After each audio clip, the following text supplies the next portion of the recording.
Gago! So durog na naman dito si Remulla. Gago!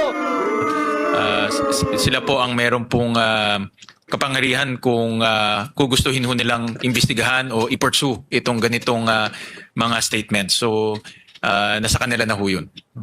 Alam nyo, Mr. President, nung isang araw lang, nandyan ang ombudsman. Nakalain yung nakalimutan kong itanong yun. Wala pa ho yung video. Wala pa ho yung video. Hindi po, maraming video na Yung siya. mga naunang video. Yung mga naunang video, siguro may 3 video na po. Kasi yung mga nilabas niya may pang-4, pang-5. Pero merong unang 3 na eh. Kaya lang nung sabihin ninyo na magkaibigan naman kayo eh. Nawala ngayon sa isip ko na itanong. Mr. President? Baka ano lang ho, baka di lang ho kayo nag-almusal o Siguro nga po, dahil sa maaga ho gutom kasi, siguro, maaga ho yun eh, maaga. Mr. President, kanina po ay Napaka-honest no? Hindi, sinabi niya talaga eh. Nakalimutan ko yung tanong ha. totoo po na parang nakaka-confuse, nakakagambala kung ano nga talaga yung distinction ng CPAG at saka BIP.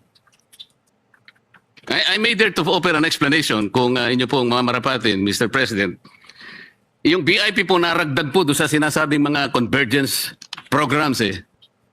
Ito po kasi ay paraan para isatisfy yung Garcia Mandanas ruling ng Korte Suprema. Kung hindi po ako nagkakamali, ito po ang approach na ginagamit para sa ganoon mailatag po, para hindi nagko-complain po yung mga local government units. Sapagkat, sa totoo lang, sa ruling po, kailangan may karagdagan silang ira na ngayon ay tinatawag na nata. Pero sa totoo lang, sa dami po ng devolution na hinihingi naman po, hindi nila talaga mapapanagutan. Tama po, Mr. President? Posible ho yun, posible. Pero napakarami pong naging modern versions ng pork barrel. Pork barrel was outlawed by the Supreme Court several years back. Pero lumitaw po, mas marami po ngayon.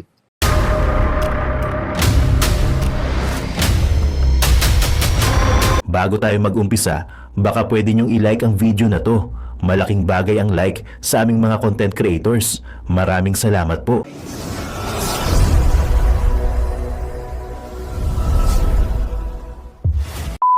Pero bago po mangyari ang mga ganyang klaseng usapan, ulitin lang po natin ha mga kababayan, baka naman pwede mag-subscribe na po kayo kasi sa mga nanonood, hindi nakasubscribe kanilang usapan. Mr. President, narinig ko rin po kanina na si Mr. Saldico ay meron ng warrant of arrest. Nako, Tama po. tama. Bakit po si dating speaker wala pa? Nako, patay tayo dyan. Alam ko na iniisip ninyo. Kasi yan din ang iniisip ko nung una ko narinig yan. Okay? Alam ko na, pero mamaya ko na lang sasabihin. Hindi, sige, ngayon na nga. Sigurado ako iniisip ninyo, kasi baka nauna lang. O baka kasi mas nauna si Zaldico idiin ng administrasyon bago si Romualdez. Diba? Baka nauna lang. Okay? Pero, chotomate. Wait lang. Meron pang ibang katanungan si Marcoleta. Kasi alam mo, etong si Marcoleta magaling to sa leading question eh. Alam mo yung leading question? Huwag kang magkakamaling sumagot ng sablay dahil meron siyang pinupunto. Pag nagtanong siya, alam niya na yung sagot. Naintindihan ninyo? Pag nagtanong siya, alam niya na yung sagot at yung sagot mo, yayariin ka. Pero dapat kasi yung sagot na yon manggaling sa iyo para mas magisa niya. Kasi kung manggagaling sa kanya, pinangunahan niya na, 'di ba? Hindi abogado to Marunong ito, hindi katulad ng iba. Marunong ito, natanungin ka kahit alam niya na yung sagot. Tapos doon kanya yayariin. O pakingge. Wala pa hong kaso sa Sandigan Bayan, Mr. President. So, yung Akala ko Zaldico po- ang Oh, yan. So sabi bakit wala pang warrant si Romualdez? Di ba si Zaldico meron na. Oh. Ang sabi naman nito, medyo kakaiba yung sagot niya, parang wala pa kasi sa Sandigan Bayan. Kaya wala pang warrant. Oh, ito sagot. alam ko ho, ito yung mga unang kasong ifinal ho sa kanya. No, pareho tayo nang iniisip. Malamang unang kaso pang final kay Zaldico. Ang alam ko po isa sa ginamit po na Yon. katibayan ng pagsasampa ng kaso ay sworn statement ni Orly Gutesa. Yan. Doon ka nadali doon, bata. Hindi, doon ka dadali. Kasi alam mo kung bakit? Naririnig natin sa ICI na ang reason kung bakit kinasuhan si Zaldico ay because of Gutesa testimony in the Senate. Tama, mali. Yan ang sinasabi ng ICI. Ang tanong ay ito. Bakit binanggit si Romualdez din ni Gutesa pero si Zaldico lang ang kinasuhan that time? Bakit nauna si Zaldico? Sabay namang binanggit ni Gutesa. Yun ang punto ni Marcoleta. Gegets nyo? Kasi yan ang alam mo, itong mga, sorry pasensya na, yung mga madadaldal nating opisyal, itong ICI ho ito hindi ho si Sec Dizon no ha. Kasi ICI naman ho ang nagre-recommenda ng kaso eh. Sila ang fact-finding committee na kinreate ng budol government.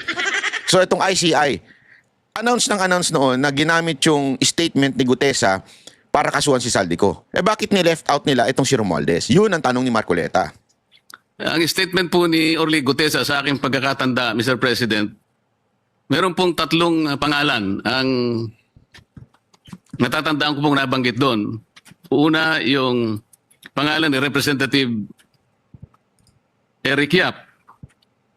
Pangalawa, yung pangalan ng dating Representative Zaldico at pangalan ng dating Speaker Martin Romualdez.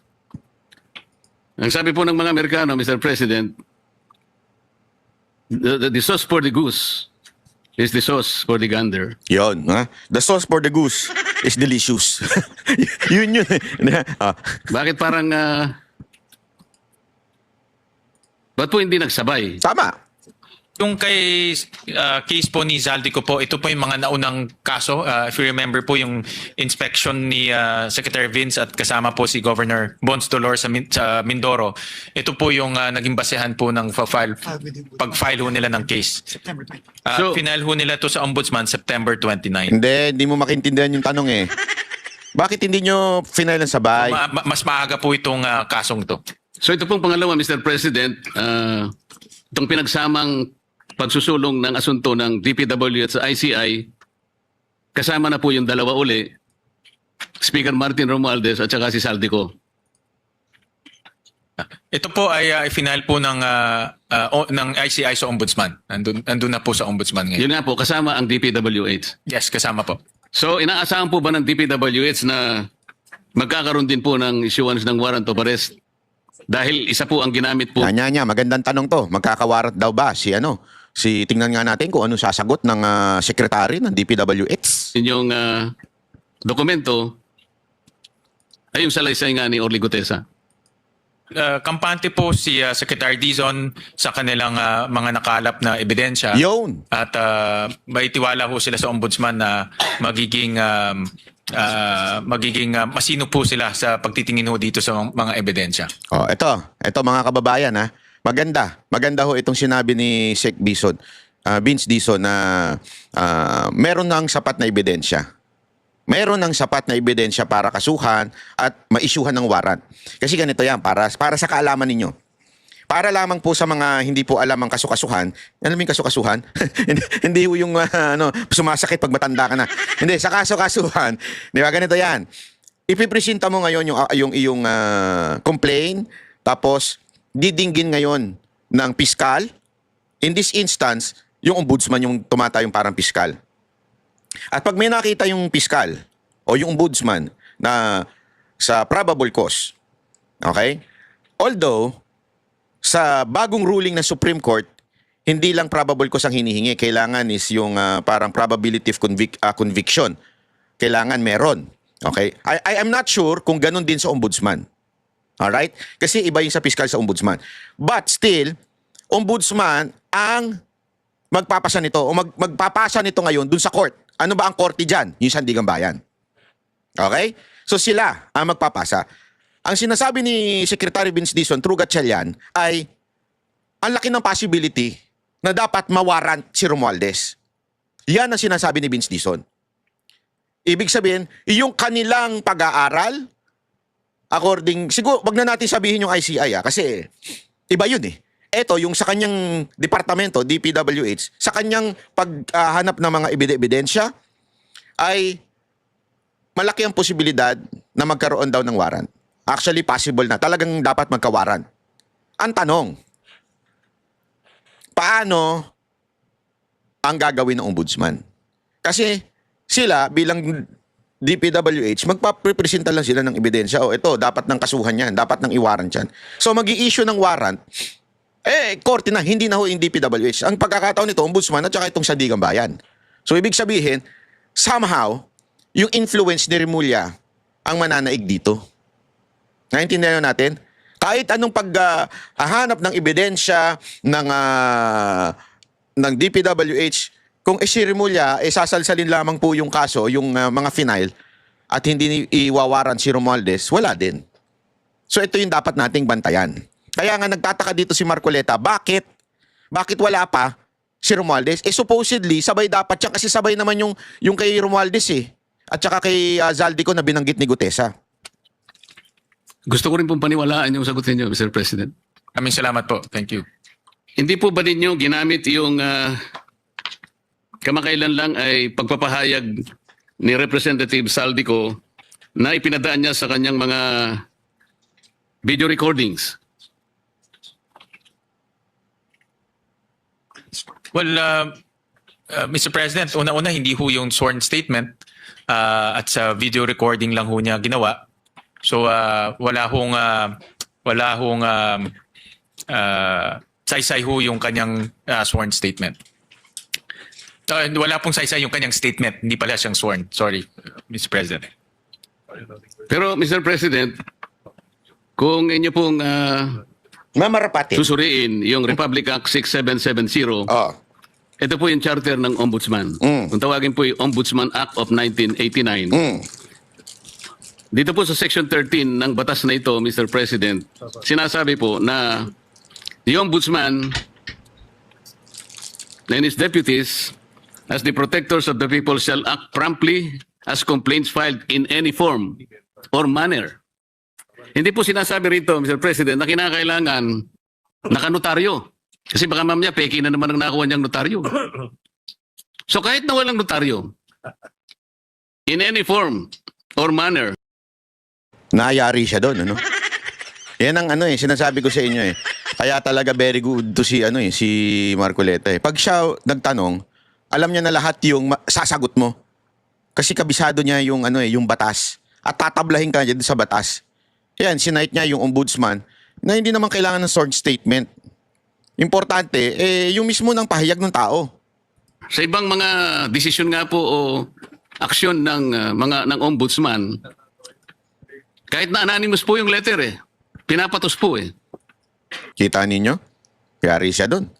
So parang bagang sinasabi ni Marcoleta dito, itong ombudsman, talagang naglalaro. Ibig sabihin, dinidribble yung kaso ni Remulla para hindi siya mawaran. Di ba? Nako po, patay tayo dyan. Ito po hindi po letter. Hindi anonymous letter. Siya po ay nagpahayag sa kanyang mismong Facebook page.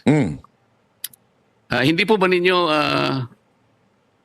naisip na baka pwede nyo ipack-check naman? Yun. Baka may katotohanan naman. Hindi po natin sinasabing walang katotohanan o may katotohanan. Nasa sa inyo po kung mag-i-initiate po kayo ng evaluation sa kanyang mga paghahayag.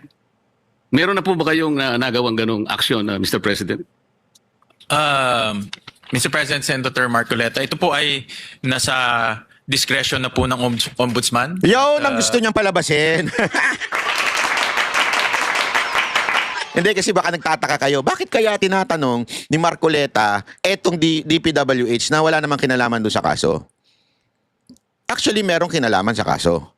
Pero doon sa warrant, hindi DPWH. Ngayon, lumalabas na sabi nga ni Gatchalian, wala na po ito sa DPWH. Nasa discretion na po ng ombudsman. Sa madaling salita, si Remulla ang mabagal kumilos.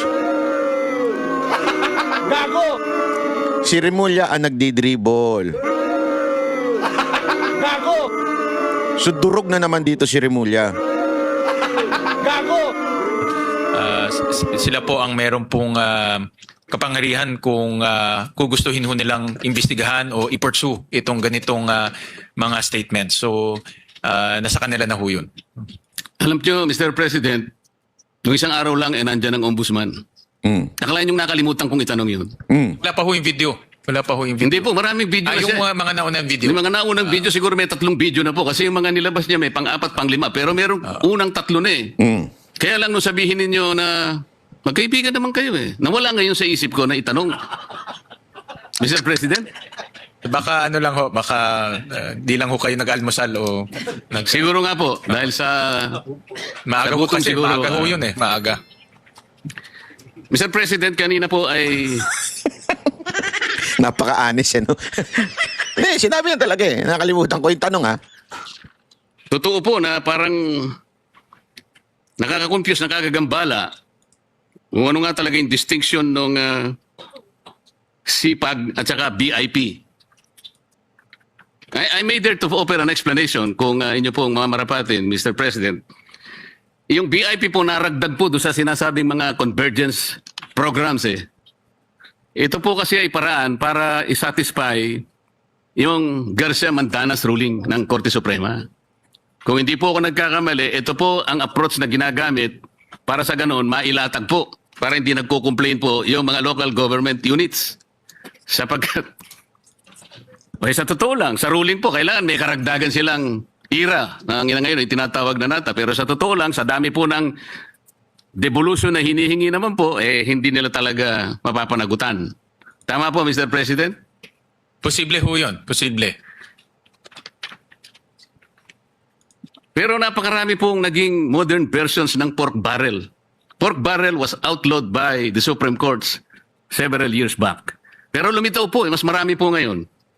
Mabuti po napansin ninyo, ginoong sponsor, Mr. President, at inalis po ninyo yung TICAS. Opo, linipat ho natin yan sa DND. Pero dahil po siguro sa pagod ninyo at sa medyo hindi rin po kayo nagalmusal, Your Honor, nakalimutan po ninyo yung katuparan. Ito po yung kalsada tungo sa Palifaran, Rilis at Daungan. Ito po ay proyekto ng DOTR. Ang DOT naman, meron po siyang TRIP. Ito po yung Tourism Road Infrastructure Project. Ayan na po lumipat na po ng issue. Anyway, ito. Meron ako ipapaliwanag sa inyo. Ito, napaka-importante ho na ito Kasi dito nila babaliin yung kay Remulla. O kay Romualdez, malamang dito baliin ni Remulla. Nagigets nyo? Kasi dito, napaka-importante nating tignan ng buong buo yung nangyayari. Si Zaldico, agad-agad may warrant na. Si Romualdez, wala pa. Which is the same naman yung mga facts na pinanggalingan. So, why the delay? Diyan pa lang, makikita mo na may problema itong si Remulla. Tila dinidribble niya. Pero may isa pang problema. Ano yon? Eto, panoorin nyo ito. Basahin nyo ito. Kasi dito, nandito, nakatalakay, yung matinding posibleng mangyari. Eto po, yan. Nakita nyo yung balita na yan? Ano ang kinaugnayan yan? Malaki. Hindi para sa kaalaman ninyo. Baka kala ninyo maliit na kinaugnayan niya. Malaking kinaugnayan yan sa issue ngayon. Bakit po? Remember, ito pong pork barrel o yung tinatawag na pork scam. Kay Napoles po ito Naalala niyo yun? Kay Napoles.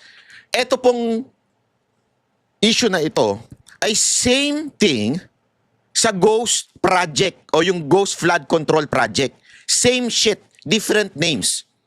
Kasi ganyan ang ginagawa ng mga mambabatas ever since. Pork barrel, DAP, PDAP, paiba-iba lang ang pangalan. Ngayon, ang program, insertion, flood control project, naintindihan nyo, nag-iiba lang. Pero lahat yan, katkong. Lahat yan, korupsyon. Lahat yan, pera ng taong bayan, tax ng taong bayan. Same. Nag-iba lang ng anyo para mailusot. Ano kinaugnayan ni Biason? Si Rufi Biason, Ito. Para lang maintindihan nyo. Dati pong congressman yan. At ngayon, mayor na ng Muntinlupa. Kamusta kayo dyan sa Muntinlupa? Puro lupa pa rin ba? Puro lubak pa rin ba? Ito pong na ito, yung peking NGO na ni Napoles, ay nahatulan po si Rafi Biason, si Rufi, ewan ko kung Rufi Biason. Ibig sabihin, guilty siya na anak ng tutsang kalabaw Guilty na po siya.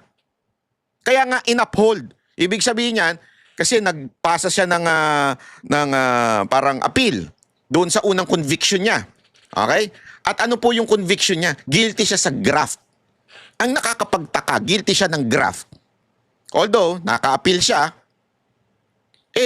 may hawak pa rin siyang posisyon ngayon. Naku, grabe.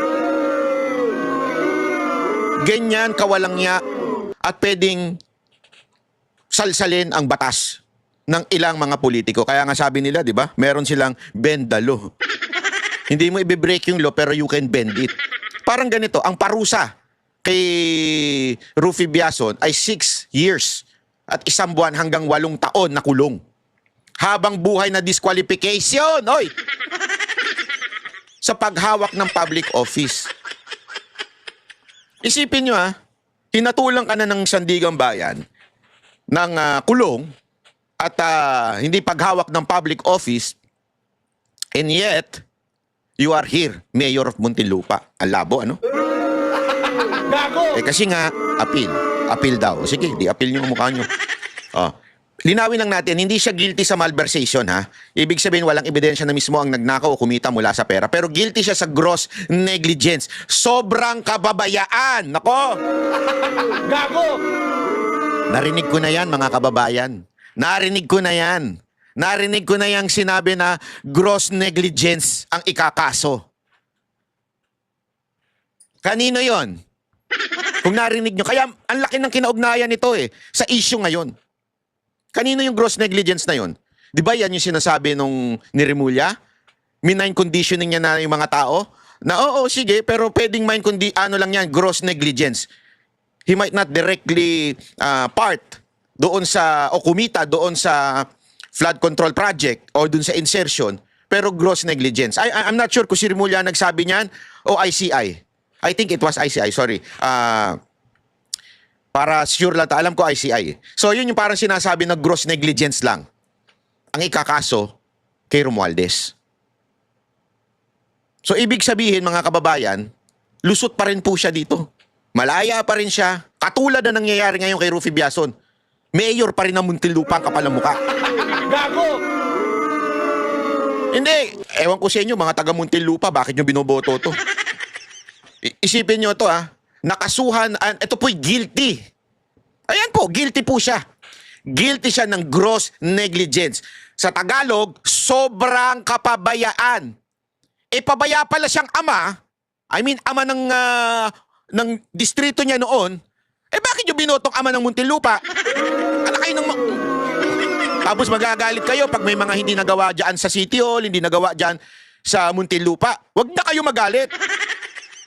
Ano na yan, guilty na yan Hindi po ako nagsabi na guilty siya, Sandigang Bayan po yan. Yan po'y report, siya po'y guilty.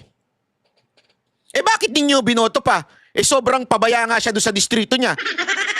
Kaya nga siya naging guilty. Tapos, gusto nyo, pabayaan din kayo sa Muntinlupa. Kasalanan nyo na yan. Ba't nyo binoto yan? Ako'y nagsasalita lamang na ayon sa, sa report ng Philippine Star. At yan po'y may hatol. At ito, para lang sa kaalaman ninyo, noong November 2025, ayan, sinubukan niyang ipa-reverse ang hatol, kaya nga siya nag-appeal. Pero, ano ginawa ng Sandigang Bayan? Ayan, upholds. Ibig sabihin sa Tagalog, tinanggihan ng Sandigang Bayan. Kaya nanatili ang conviction. Yun. Gago! So, ibig sabihin, na-double whammy siya. Hindi lang pala isang beses. Ibig sabihin, hindi ko sinasabing dalawang hatol Ang sinasabi ko, sinubukan niyang mag-appeal. Sinubukan niya sabihin na, hindi kasi mali yung decision kasi maybe siguro he presented another I do not know, evidence. Pero still, the Sandigan Bayan upholds yung decision nila. Hindi, guilty ka pa rin. Gago! Although ngayon, nag-appeal siya sa Supreme Court. Okay? May last chance siya. Pero habang hindi binabaligtad ng SC, valid ang conviction. Malinaw na malinaw. Sabi nga dito, bakit hindi siya guilty na magnanakaw? Ayon sa batas, opisyal na gobyerno may responsibilidad na siguraduhin na ang pera na napupunta sa totoong proyekto. Hindi ghost project. Pinabayaan ni Rufy yun. Tapos, eto pa matindi. Pinapakita nito na kahit hindi magnakaw, pwedeng makonbik ang opisyal kung napabayaan ng pera ng bayan. Bahagi ito ng malawakang kaso sa PDAP na umaabot hanggang ngayon kahit 2007 pa nag-umpisa. Since Mayor si Biason ngayon, malaking issue to ng credibility, political ano niya, future niya. Kaya nga mga taga Muntinlupa, ewan ko sa inyo, ba't nyo pa binoto to? Pinabayaan na nga niya. Isipin mo kasi sa probinsya, mas malaki yung mga distrito eh. Dito, baligtad eh. Sa Metro Manila, yung district mas maliit yan compared doon sa buong city. Ito nga maliit na distrito na hinawakan niya dati.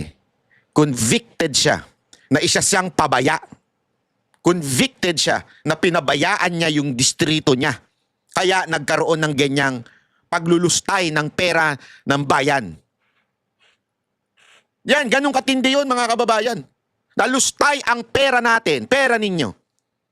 Ha? Dahil pinabayaan niya. Kaya nga siya convicted. Sa maliit pinabayaan niya. Ngayon, nagbigay kayo ng responsibilidad na pangmalakihan? Anong kahunghangan yan? Anong kalokohan yan? Bakit niya binigyan ng mas malaking responsibilidad? Pinabayaan nga yung maliit na responsibilidad. Ay, nako. At ang, sabi ko nga sa inyo, anong relationship niyan sa ngayong mga nangyayari sa panahon natin ngayon? Ganyan din, same. Same. Dati, PDAF, pork barrel, DAF. Ngayon, ito, insertion and program, Ghost Flood Control Project. Yan din yun. Kaya nga, sabi nga nila, gusto mong malaman ang iyong future? Ang iyong future, gusto mong malaman? Alamin mo, nakaraan mo. Ito ang nakaraan ng isang opisyal na nakonvict dahil sa kapabayaan. Ano future niya? Mayor. Ama naming Diyos na makapangyarihan sa lahat, salamat po sa iyong pagmamahal na hindi nagmamaliw. Sa gitna ng kaguluhan sa aming bansa, turuan niyo po kaming magtiwala sa iyong hustisya at hindi sa hustisya ng tao. Linisin niyo po ang aming mga puso at ituro niyo po ang tamang daan ng katotohanan at pag-ibig. Tulungan niyo po kaming maging ilaw sa gitna ng dilim at ipakita sa mundo na may pag-asa pa sa pangalan ng aming Panginoon Hesus. Salamat po sa pag-ibig po ninyo at salamat sa pagdinig ng aming mga panalangin at iligtas niyo po kami. Sa pangalawa po ninyong pagparito at patawarin po kami sa lahat ng aming mga pagkukulang at pagkakasala sapagkat ito po ang aming samot hiling sa matamis na pangalan ng aming Panginoon Hesus. Amen. Sa lumang silid, mag-isa kang tahimik. Walang kamera, palakpak ay wala na. Ngunit sa bawat pader ng bayang iniwan mo, may pangalan mong di na mabubura.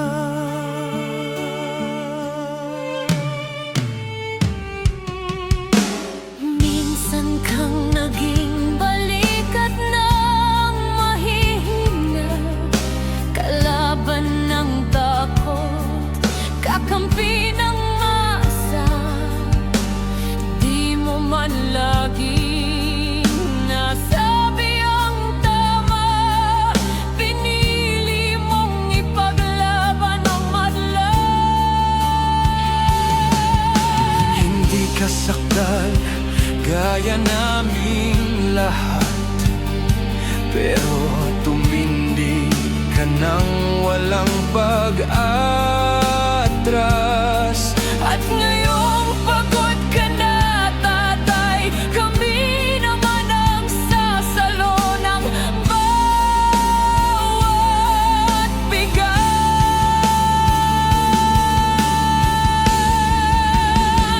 Hanggang sa dulo, ikaw ay mahal. Kahit papagod na ang iyong katawan,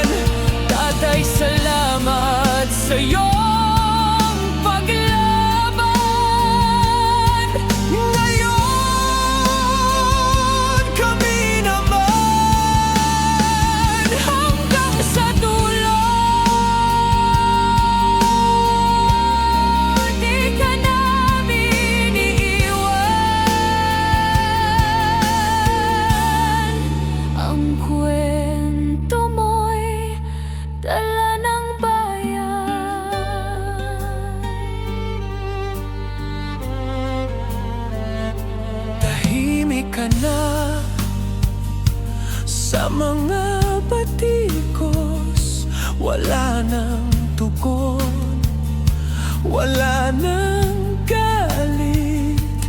Pero sa mata ng mga maralita, naroon pa rin ang tapat mong alaala.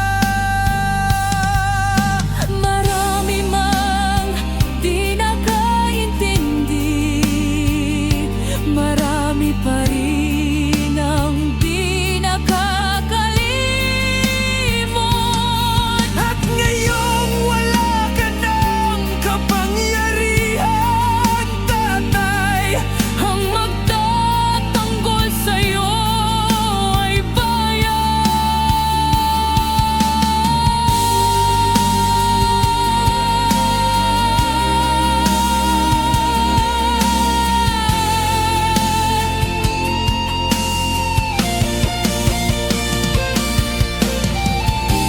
hindi ka nag-iisa kahit ngayon.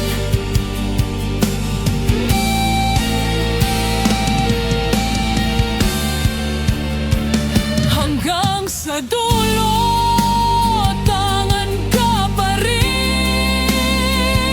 Sa puso ng batang minsan mong pinakain, hanggang sa dulo di ka nag-iisa.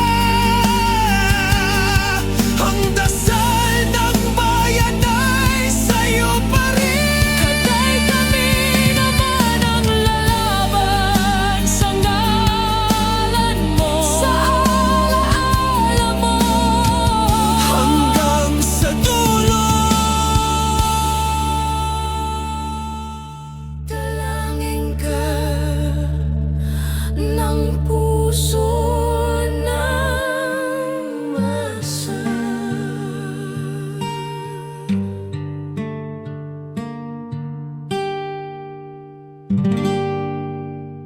At yun na nga mga kababayan, ano na ang masasabi mo?